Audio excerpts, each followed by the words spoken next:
So you really point in the book to really rethinking a lot of our world, our legal world, our law of policy, because of the digital age. We tend still to think a lot of us in analog terms. Even the president, when he's talking about payment, people think about fighter planes or tanks or soldiers.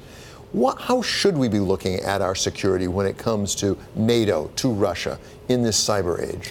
Well, first of all, I mean, obviously the hardware is still important. I mean, we've seen all over the world, traditional military fighting is still going on. But a lot of it's now moving into the digital area. And in fact, part of the military doctrine of the Russians and the Chinese is to use information operations and cyber as a domain of warfare. One of the things which I think caught people's attention in the last year was the Department of Homeland Security putting out a bulletin saying that they had found malicious cyber tools on critical infrastructure. So we now have to be prepared to fight in cyberspace as a companion to fighting on land, sea, and air. So how should we be thinking about the relative investment? We can put up some numbers here, at least rough numbers, about how much the United States spends on cybersecurity for defense as opposed to overall security. And according to some rough numbers here, $66 billion roughly, and it's probably classified. You can't tell if that number's right or not, but those sorts of numbers. That's $66 billion as opposed to the overall military budget, which is something like 10 times that number. Are we sufficiently investing in cybersecurity at the national level? Well, bear in mind one big difference between the defense budget and the cyber defense budget. The defense budget is largely the U.S. military. It is government spending. Most of the money being spent on cyber defense is in the private sector because that's where all the assets are. So the obligation becomes not just what does the government invest, but what do companies invest? What do platforms invest? What do critical infrastructure companies invest? And that gets challenging because you have to make the case for the investment. Well, each company is investing, particularly banks right now. This is like their number one priority for many banks. At the same time, what level of coordination is there across the country? Because if you have 1,000 flowers blooming with a lot of people spending money, it may be effective, may not be effective, it may coordinate, may not coordinate. Can the government play a role in bringing all those private actors together to really help defend the entire country? Yeah. You're exactly right, David. I mean, the challenge is coordination. By the way, the banks and, for example, utilities tend to be very, very out front and very deeply invested in this. Other and critical infrastructure companies are not quite as advanced. The government is now trying to bring them together through various coordination mechanisms, information sharing and analysis committees and environments. And they're actually now talking, particularly to the financial community, about bringing them together to actually create a fusion cell where you have both the private sector and the government working together to identify critical vulnerabilities and good responses. I thought it was fascinating. Going back in history, letters of marque is written in the Constitution where the government could sort of commission privateers to sort of seize ships on the high ocean. You say maybe there's a new version of letters of marque where private actors could be essentially deputized by the federal government. Well, one of the big debates now in the cybersecurity area is, should people engage in what is sometimes called active defense, or others say hacking back and taking the law into your own hands? I think that's a very bad idea for companies to do on their own. But you could imagine a circumstance where the government supervised companies that would do very limited and structured kinds of responses that, again, would multiply our resources in the cyber realm.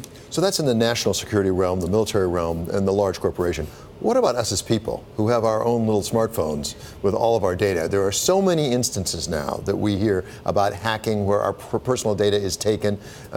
People imitate us. I mean, what can we do to defend ourselves? Well, I mean, there are two challenges we face. One is hacking, people stealing our data. The other is the data that we voluntarily furnish to private enterprises that subsequently resell it or may themselves wind up getting hacked. Well, like the Cambridge Analytica, which was such a big issue. Exactly. And so what I think people are beginning to see, and one of the reasons I wanted to write the book, was the amount of data that we generate far exceeds what we actually understand. It's not just what we voluntarily put on social platforms. It's what others say about us. It's locational data that gets generated. It's our credit card data. It's our loyalty card at the grocery store, which shows what we buy. And all of this winds up getting fused together. And so people wind up having a surveillance picture of themselves that is really operated by the private sector. Whether we call that the horse getting out of the barn or the genie out of the bottle, isn't it too late to put that back? I think it is, in the sense that we're not going to be able to hide our data anymore. That ship has sailed. But now the question becomes, can we control the data once it's collected? And that requires us to take a look at some serious legal changes we might need. The Europeans are doing something similar to this now with their general data protection regulation.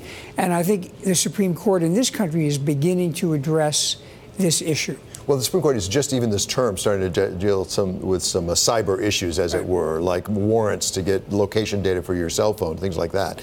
But we have, for 100 years or more, had a privacy notion, going back to Louis Brandeis. You suggest that actually it's no longer privacy so much as autonomy. Right, because privacy to me, and I think to most people, means keeping data hidden behind closed doors. But as I think we now are beginning to understand, you really can't do that anymore. There's too much digital exhaust to keep it hidden.